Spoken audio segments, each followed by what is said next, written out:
네, 연중어처 시간으로 함께 보도록 하겠습니다. 저는 이윤지고요. 오늘 이 시간에도 연준에서는 어떤 이야기들이 나오고 있는가 저희 양형빈 기자와 함께 연준 이야기 한번 자세히 들어보도록 하겠습니다. 기자님 안녕하세요. 네, 안녕하세요.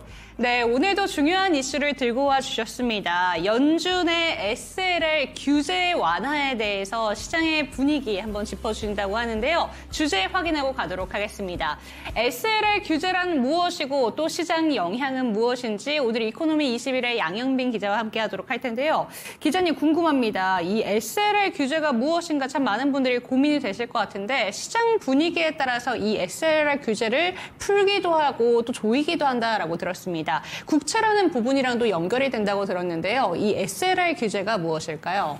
네, SLR 규제는 이제 2008년에 금융위기가 생기면서 이제 전 세계 이제 금융 전문가들이 이 금융위기에 대비하기 위해서는 그동안에 우리가 은행을 너무 그냥 방치했다. 네. 그럼 우리가 좀 규제를 해야 된다 해서 새롭게 또 등장했고 굉장히 좀 타이트하게 이 관리를 했는데요. 은행을 규제하는 거는 크게 두 가지가 있습니다. 하나는 유동성을 관리하는 거고요. 이건 뭐냐면은 은행이 이 대차 대조표 상으로는 수익도 나고 괜찮은데 은행은 예금을 받고 또 그 대출을 하고 이렇게 수익을 내는 그 회사잖아요. 네. 그러다 보니까 어느 날 갑자기 예금이 확 빠진다거나 이런 이제 일들이 벌어질 수가 그렇죠. 있어요. 사실 2023년 3월에 있었던 미국 그 은행 위기가 은행 자체의 수익성은 괜찮았습니다. 예를 들어 그 은행이 갖고 있었던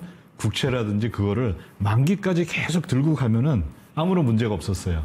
그런데 갑자기 이제 사람들이 뭔가 그 소문을 듣거나 아니면 회사가 약간 위험한 것 같아서 뱅크런 사태가 일어날 수 뱅크런 있죠. 상태를 한 건데 네. 그거는 뭐냐면은 사실 엄격하게 말하면 유동성에 관련된 문제예요. 그러니까 은행이 갑자기 고객들이 네. 갑자기 무슨 바람이 불었는지 예금을 인출한다든지 하면 그거에 대응하는 유동성에 대응하는 그 유동성 규제가 있고요. 네. 그거는 보통 이제 LCR이라고 부릅니다. LCR이요? 근데 오늘 다룰 거는 그건 아니고 SLR인데요. SLR은 뭐냐면은 유동성보다는 은행의 채무 상환 능력, 네. 솔번시라고 그러죠. 아까 유동성은 리퀴디티였고 솔번시를 은행이 어느 정도 갖고 있느냐. 그걸 보는 겁니다. 재무 자체가 문제될 수 있는 부분을 통제하는 거네요. 네, 그렇죠. 위기가 와서 은행의 자산이 가격이 떨어질 수가 있잖아요. 은행이 갖고 있는 부채는 예금인데 그거는 떨어지지 않죠. 항상 이 자산하고 부채는 그쵸. 어떤 게 있냐면 부채는 가격이 고정이 돼 있는데 자산의 경우에는 가격이 올라올 때도 있고 그러면 기분이 좋죠. 근데 가격이 떨어질 때도 있잖아요. 그럼 기분이 굉장히 안 좋아진단 말이에요. 그럼 그냥 이게 기분이 안 좋아지는 게 아니라 은행 자체가 얘네 자본 잠식이 일어나는 거 아니야? 이런 그 시장이 바라볼 수가 있죠. 그럼 그럴 때 은행은 어떻게 해결을 해야 되냐면은 갖고 있는 자산 중에서 모든 자산이 다 가격이 떨어지는 건 아닐 거 아니에요. 예를 들어 금지되어 있지만은 뭐 은행이 주식을 갖고 있었다. 그런데 주가가 $100까지 이 가격이 올랐다가 이게 뭐 $50 떨어졌다. 네. 그러면 은행의 이 건전성이 문제가 생긴 거잖아요. 그러면 그 경우에 은행은 어떻게 해야 되냐면 갖고 있는 자산 중에서 가격이 잘 안 변하는 거 있겠죠. 네. 그런 걸 팔든지 아니 그것도 부족하면은 뭘 해야 되냐면 자기 자본이라는 거는 그냥 이제 은행이 발행한 주식만 있는 게 아니라 여기는 이익 잉여금 이런 것도 들어갑니다. 그거를 빼서 그걸 메꾸는 수도 있겠죠. 그래서 SLR 규제는 뭐냐면은 어떤 이제 이 예금자들의 인출 사태, 즉 은행의 부채 사이드에서 문제 생긴 거를 보려고 하는 게 아니라 은행이 가지고 있는 자산 사이드에서 자산 가격이 갑자기 이 급락했을 때 그거를 어떻게 해결할 거냐. 어떻게 보면 솔번시, 즉 은행의 부채 상환 능력에 관련된 건데요. 이거를 바젤 3라고 해서 이 규약에서는 굉장히 타이트하게 관리를 했는데 그게 3%였어요. 근데 미국은 사실 2008년 금융위기의 진앙지였잖아요. 그러니까 미국 규제당국이 어떻게 했냐면은 우리 미국의 중요한 은행들, 예를 들어 뱅크 오브 아메리카, 또 뭐 JP 모건, 너네들은 굉장히 중요한데 니네들이 한 번 삐끗했다가는 전 세계가 큰 충격을 받으니까 그 바젤 3에서는 3%를 했는데 너네는 특별히 5%로 해. 그러니까 자기 자본을 그만큼 네. 더 많이 갖고 있어 이렇게 한 거예요.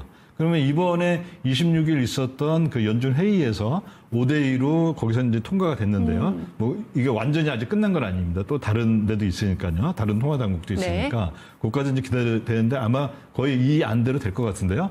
5%에서 그거를 3.5%로 인하하기로. 예. 그럼 대폭 낮춘 것처럼 보이지만 실제로는 바젤이 좀 3%이기 때문에 이 그래도, 재무 건전성은 그래도 지키면서 낮춘 거네요. 그렇죠. 예, 예. 그렇게 이제 SRR하고 그냥 이제 은행 규제가 크게 두 가지가 있는데 보통 이걸 이제 혼동해서 이제 말씀들 하시는데 하나는 자산에 관련된 거, 그건 SLR. 하나는 은행의 부채에 관련된 거, 그거는 LCR, 유동성에 관련된 거, 이렇게 보시면 될 것 같습니다. 네, 좋습니다. 이 은행을 규제하는 두 가지의 방법을 크게 얘기를 해주셨는데요. SLR과 함께 LCR을 짚어주셨는데 이번에 연준이 조정한 부분은 5%에서 3.5%로 낮춘 SLR에 대해서 짚어주셨습니다. 그렇다면 이렇게 이 비율 자체가 바뀌게 된다면 실제 은행계에는 어떤 변화들이 생길까요? 네, 요게 이제 왼쪽에 있는 게 은행의 대차 대조표인데요. 왼쪽 오른쪽인데요. 왼쪽은 이제 기존에요. 기존에 이제 SLR이 5%였다. 그 얘기 뭐냐면 자기 자본 나누기 전체 자산 크기가 5%라는 거거든요. 그러면 여기 왼쪽에 보면 자기 자본은 5죠. 그 다음에 자산의 크기는 부채의 크기가 같아야 되니까 100이잖아요. 그럼 5 나누기 100 하니까 5%예요. 그쵸. 근데 이게 3.5%로 인하를 했어요. 그러면 뭐냐면은 은행은 자기 자본은 그대로 있다고 가정을 하면은 자산을 어느 정도까지 올릴 수가 있냐면은 이게 3.5%가 되게끔 하는 거니까 대략 140인데 여기서는 한 140 정도만 계산하기 쉬우라고 이렇게 한번 해봤습니다. 네, 그렇다면 지금 이 은행계에 변화가 생길 수 있는 부분에서 자산 비율에 좀 변화가 있을 수 있다라는 점을 짚어주셨잖아요. 네. 그런데 실제로 시장에서 이야기가 나오고 있는 건 국채랑도 연관이 상당히 많다라고 들었습니다. 네, 어떤 연관이 있을까요? SLR 얘기를 하면은 SLR 비율이 줄어드니까 그 은행이 자산을 늘릴 수가 있고 그 자산 중에서는 국채도 들어가 있죠. 은행이 국채도 들고 있고 지급 준비금도 갖고 있고 또 뭐 MBS도 들고 있고 뭐 또 대부분은 이제 가장 큰 비율은 대출이 이제 가장 큰 비율을 차지하고 있는데요. 자, 그럼 여기서 이제 그런 얘기를 할 수가 있죠. 그러면 국채만 늘릴 것이냐? 아니라는 거죠. 왜냐면은 은행은 받는데 국채를 예를 들어 10년짜리 국채를 샀더니 이게 수익률이 기대 수익률이 뭐 4%예요. 그런데 대출을 했더니 이게 기대 수익률이 뭐 10%예요. 그러면 은행이 하는 건 뭐냐면은 기대 수익률 그거하고 이 대출했는데 이거 못 받으면 어떻게 하는 위험에 대한 평가를 하겠죠. 그런 종합적인 판단에서 이거를 국채에 투자할까 또는 MBS에 투자할까 또는 대출을 할까 이걸 결정하는 거지. 이번에 5%에서 3.5%로 낮춰졌다고 해서 그걸 전부 국채에 투자하지는 않겠죠. 그러면은 그 이제 보통 얘기하는 것처럼 SR 비율이 낮아졌으니까 은행이 장기 국채에 투자할 유인이 많아졌다. 유인이 생긴 건 맞는데 과연 그러냐? 그거는 이제 과거 경험과 비교해서 한번 보면은 어느 정도 좀 답을 찾지 않을까 이렇게 생각을 해봅니다. 네, 이번처럼 SLR 규제가 완화가 된 적이 코로나 때도 한 번이 있었습니다. 그렇다면 코로나 때 사태랑 한번 비교를 해보면서 그때는 어떤 일이 일어난지 한번 살펴보면 좋을 것 같거든요. 네, SLR 이게 이제 규제가 이번이 이제 두 번째로 이 규제가 바뀌는 건데요. 코로나 당시에도 있었어요. 1년간 2020년 4월 1일부터 21년 3월 말까지 그 한시적 면제가 있었는데 지금하고는 사실 좀 이 성격이 달랐어요. 지금은 전체 이 비율을 5%에서 3.5%로 나누는 거 낮추는 거였잖아요. 근데 그 당시에는 5%는 그대로 유지했어요. 그러면 그때 뭘 했냐면은 그때 한시적 면제라고 해서 아까 SLR을 어떻게 구했냐면 자기 자본 나누기 밑에 은행의 자산이었잖아요. 그럼 여기 표에서 보듯이 이게 은행의 대차 대조표거든요. 근데 자산에서 뭐를 빼줬냐면은 지급준비금하고 국채를 뺐어요. 그게 한시적 코로나 때 했던 거예요. 그러면 이 경우에는 SR을 계산하면 어떻게 되냐면은 자본 나누기 자산인데 네. 자본은 5 그대로잖아요. 근데 자산이 그 지급준비금하고 국채를 뺐으니까 자산이 줄어들죠. 그쵸. 분모가 줄어들죠. 네. 그건 은행의 SRR 비율은 지금 올라갈 수밖에 6.25%까지 오르는 거예요. 네. 그러면 여기서 은행은 어떻게 할 수가 있냐면 그걸 갖고서 뭐 대출을 하든지 국채를 하든지 뭐 여러 가지 할 수가 있겠죠. 그래서 그때하고 지금은 그때는 SLR을 그 5% 그대로 유지했고 네. 지금은 이 5%를 3.5%로 낮춘 거고 네. 그때는 대신 SLR 계산할 때 분모에서 지급준비금 국채를 뺐다. 그 이유는 뭐였냐면은 지급준비금하고 국채는 시장에 굉장히 큰 위기가 왔습니다. 금융위기나 뭐 코로나 같은 위기가 와도 네. 가격이 안 떨어지죠. 그건 그대로 그쵸. 유지가 되죠. 네. 오히려 지급준비금은 타이트하게 조정을 그냥 해야죠. 그거는 그냥 연준이 네. 보증하는 거고 국채는 미국 재무부가 보증하는 거잖아요. 그래서 그거는 사실 가격 변화가 그렇게 크지가 않습니다. 거기는 오히려 위기 때는 국채 가격은 더 올라가죠. 사람들이 그걸 다 원하니까요. 그래서 저거를 위험 자산군으로 본다는 것은 분모에 들어간다는 것은 이건 뭔가 좀 논리적으로 결함이 있다. 이렇게 많은 이제 전문가들이 요구를 했고 그때 연준도 이제 그걸 받아들여서 지금 위기니까 네. 그거는 빼고 계산할게 하니까 이게 이제 6.25로 올라간 거고 그러면 그 은행들이 그걸 가지고서 대출을 더 하거나 뭐 여러 가지 일들을 할 수가 있었겠죠. 위기를 극복하기 위해서.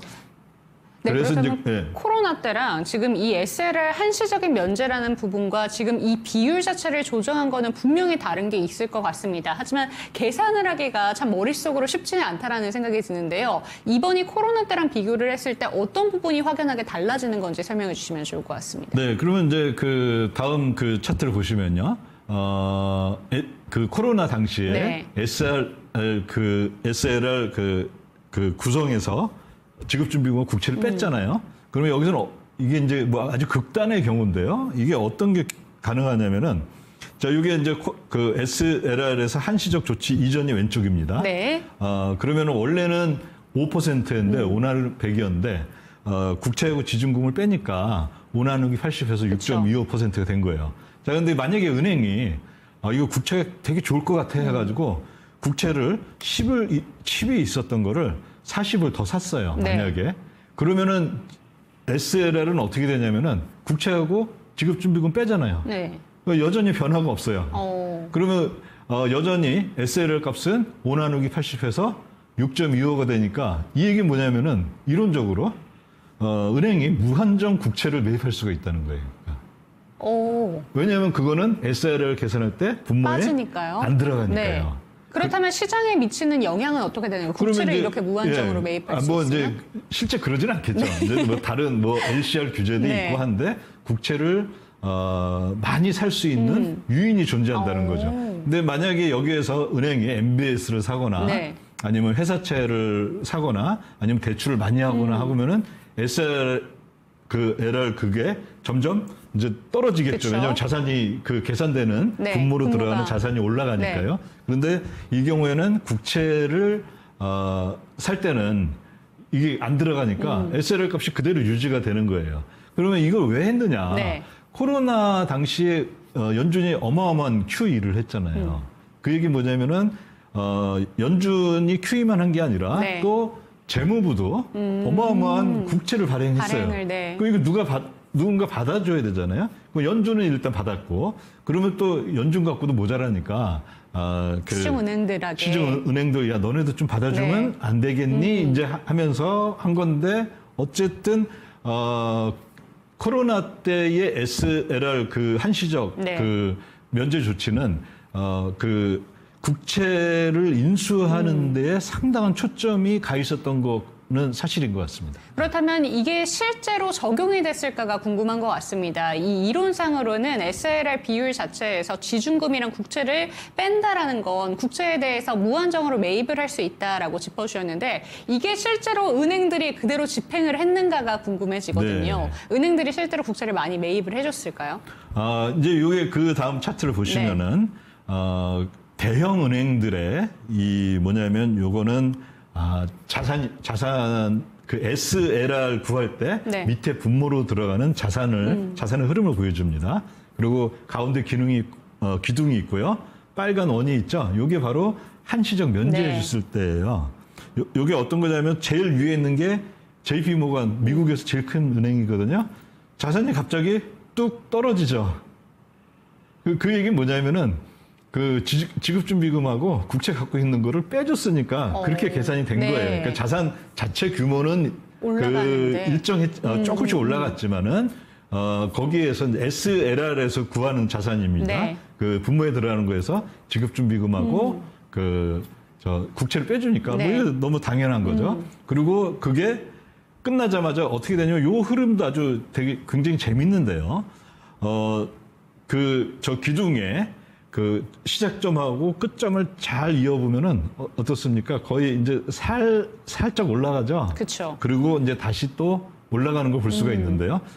그 얘기 뭐냐면은 이게 한시적이라고 그때 분명히 연준이 네. 밝혔거든요. 1년짜리였거든요. 그럼 그동안에 은행들이 그냥 무턱대고 어마어마하게 국채를 사지는 않았다는 거를 보여줍니다. 왜냐하면은 이게 1년짜리니까 네. 1년 뒤에 또 어떻게 될지 그렇죠. 모르잖아요. 네. 국채를 매입을 하긴 했었지만 그 한시적이라는 조치 때문에 이렇게 자산은 줄었다는 걸 우리가 볼 수가 있고요.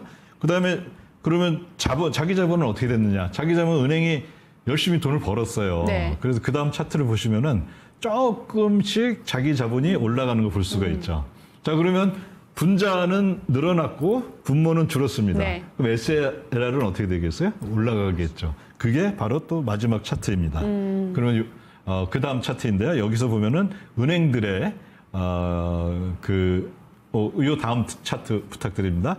은행들의 그 SLR 비율이 쫙 같이 올라가는 것들을 우리가 확인할 수가 있습니다. 예, 여기 지금 나오네요. SLR 비율이 확 올라가죠. 네. 그 얘기는 뭐냐면은 당연히 분모가 줄었고 그 다음에 분자가 늘었기 때문에 이런 일들이 있었다는 걸 우리가 과거 경험에서 확인을 할 수가 있습니다. 네, 확실히 코로나 시기에 SLR 면제 부분에서 지준금이랑 이 국채를 제외했다라는 부분은 강력한 요인이 됐던 것 같긴 합니다. 하지만 실제로 우리가 생각했던 것보다 국채 매입의 효과는 크진 않았다. 왜냐하면 한시적인 조치였기 때문이다라고 이야기를 해주셨는데 이번에 결은 좀 달라졌다라고 얘기를 해주셨잖아요. 그렇다면 은행이 미치게 되는 영향은 앞으로 좀 어떻게 전망이 되는지 그 부분도 한번 짚어주시죠. 네, 일단 이제 그 당시에 간단히 한번 짚어볼게. 정말 은행은 네. 코로나 당시에는 어떻게 보면은 이 SLR 그 한시적 그 면제 시기에는 이게 상당히 국채 인수에 대해서 집중돼 있던 국채 인수를 은행으로 하여금 유도하는 정책이었었거든요. 네. 그러면 그때는 과연 얼마나 샀느냐 그걸 지금하고 이제 비교해 보면은 지금은 어떻게 될 거냐 그걸 알 수 있는 이제 뭐 조금 그런 길을 제공하는데요. 네. 요건 뭐냐면은 맨 위에 그 검은색은 재무부가 발행한 국채 그 양입니다. 그러면 코로나 시기에 확 올라가는 거 우리가 볼 수가 있죠. 네. 그리고 중간에 있는 주황색은 연준이 인수한 양입니다. 이게 이제 이 수준으로 본 거기 때문에 당연히 그 움직임은 크지 않아 보여요. 네. 그다음에 맨 밑에 있는 파란색은 은행이 인수한 거거든요. 이거 보이세요, 이거?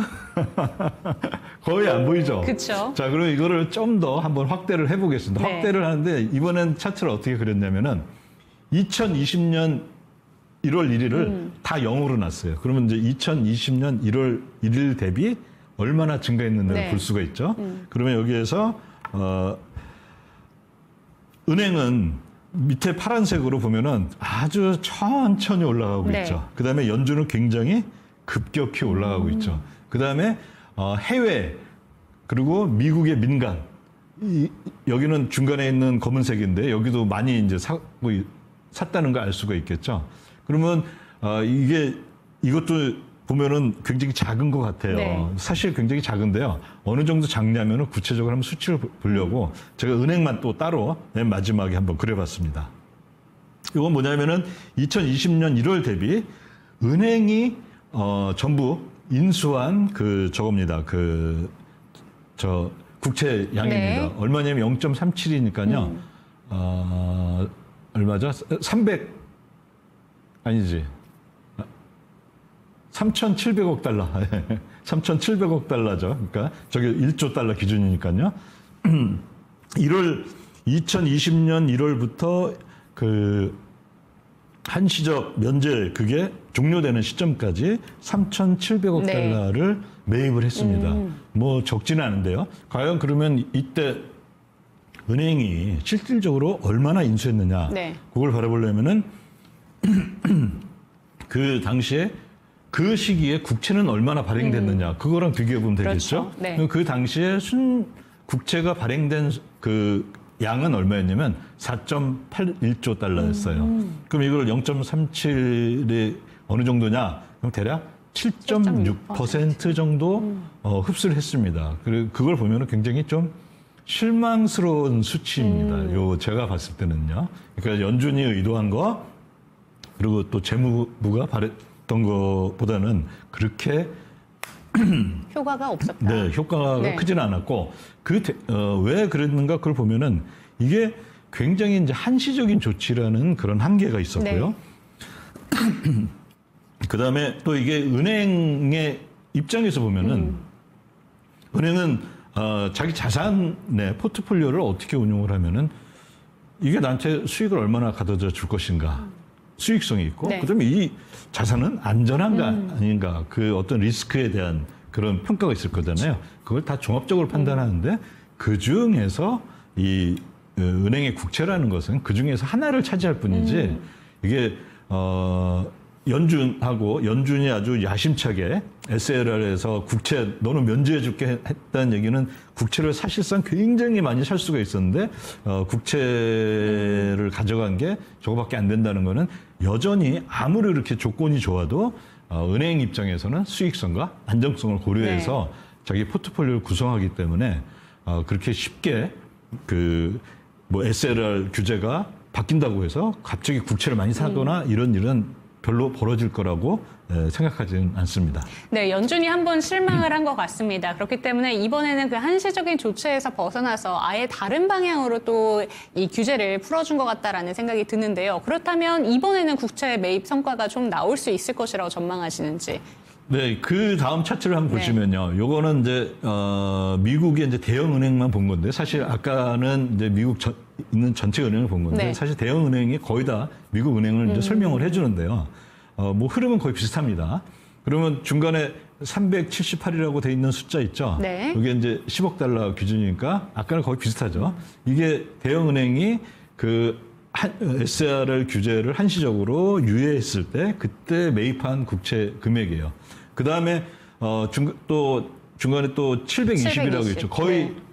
그만큼 또 매입을 했죠. 그 얘기 뭐냐면 SLR 규제가 없는데도 SLR 그 면제가 없는데도 여전히 SLR 규제가 있는데도 저만큼 국채를 더 많이 오히려 매입을 한 거네요. 거의 비슷한 네. 그 시기별로 네. 보면은 거의 비슷하게 매입을 했는데요. 그 얘기는 뭐냐면은 SLR 규제가 풀리건 안 풀리건 은행은 여전히 그냥 전체 포트폴리오 상에서 이거 국채를 가져야겠다 생각하면 국채를 갖는 거지. 규제가 풀어졌다, 규제가 엄격해졌다 해서 그것 때문에 이 국채를 사거나 팔거나 하는 그런 모습을 보여주진 않았다. 이렇게 보고요. 그러면 연준이 이번에 이 5%에서 3.5%를 왜 했는가? 네. 이건 이제 또 궁금해지죠. 궁금하잖아요. 네. 사실 연준은 국채 시장도 안정화되는 거를 바라고 있고 하지만 연준한테 더 큰 관심사는 뭐냐면은 어떤 위기가 터졌어요. 그러면 2023년 금융 은행 위기나 또는 2020년 코로나 같은 그런 위기들이 다시 재발하는 걸 원치 않는 거예요. 네. 그런 은행은 위기가 터졌을 때 연준은 은행들이 이 대응할 수 있는 어떤 무기들을 줘야 된다 하고 그동안 했던 게 뭐냐면은 문제가 생기면은 나한테 와 내가 돈 빌려줄게. 네. 뭐 그런 레포 기구를 상설화했습니다. 그런 것도 했고 그다음에 이번에 또 했던 건 뭐냐면은 너네가 5% 규제가 너무 높다? 그러면 내가 그거는 낮춰줄게 한 거예요.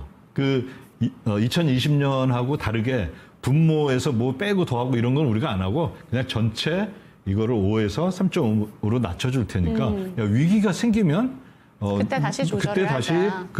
이 위기 대처 능력을 그만큼 우리가 이제 제공했으니까 그때는 이제 잘 알아서 해 이런 거고 여기에 대해서 은행이 또 좋아하는 것도 있습니다. 은행은 뭐냐면은 우리가 이제 이 과거 2020년 사례에서도 봤듯이 은행은 사실 이 SLR이 5에서 3.5%로 떨어지면 이제 그 어떤 나름대로 이렇게 움직일 수 있는 여력이 생긴 거잖아요. 그쵸. 그러면 이걸 어떻게 하냐면은 분모를 늘리거나 그 얘기는 뭐냐면 국채를 사거나 대출을 많이 하거나 이렇게 하는 걸로도 할 수가 있는데 네. 분자를 줄일 수도 있어요. 그럼 분자는 뭐냐면 자기 자본이에요. 그럼 자기 자본을 줄이는 거는 어떻게 하냐? 바이백을 해주는 겁니다. 그러면 은행의 입장에서는 어떤 거냐면은 그동안 사실 연준 쪽에서 바이백을 굉장히 통화당국 쪽에서 은행 쪽은 굉장히 야 이게 좀 타이트하게. 하지 마 네. 그랬었거든요. 그러면 이제 어떤 길이 열린 거냐면 은행의 바이백 길이 열린 거죠. 그러니까 그 분자를 줄이는 걸로요. 그럼 그 얘기는 뭐냐면 은행하고 연준하고 누이 좋고 매부 좋은 이런 일들이 이번에 벌어진 거지. SLR 규제를 5%에서 3.5로 낮췄다고 해서 이게 그냥 바로 국채 매입으로 가지는 않을 것이다. 이렇게 보고 있습니다. 네, 은행의 운용 능력이 자율화될 것이다라는 차원에서 은행들의 주가에도 긍정적인 영향을 끼쳤습니다. 하지만 시장에서 이야기가 되고 있는 것처럼 과거 사례를 통해서 비롯해봤을 때 이 국채 매입 효과가 정말 크게 늘어날 것인가 이 부분에 대해서는 마냥 긍정적이진 않다라는 점까지 한번 체크가 되셨으면 좋겠고요. 오늘도 양현빈 기자와 함께 이 연준 와처 시간으로 다양한 내용들을 들어볼 수가 있었습니다. 기자님 감사드립니다. 네, 감사합니다. 네, 오늘도 이슈에 대해서 기자님과 함께 알아봤는데요. 여러분들의 투자 판단에 도움이 되셨으면 좋겠습니다. 저희는 주말 푹 쉬시고요. 다음 주 월요일에 뵙도록 하겠습니다. 시청해주신 여러분 고맙습니다.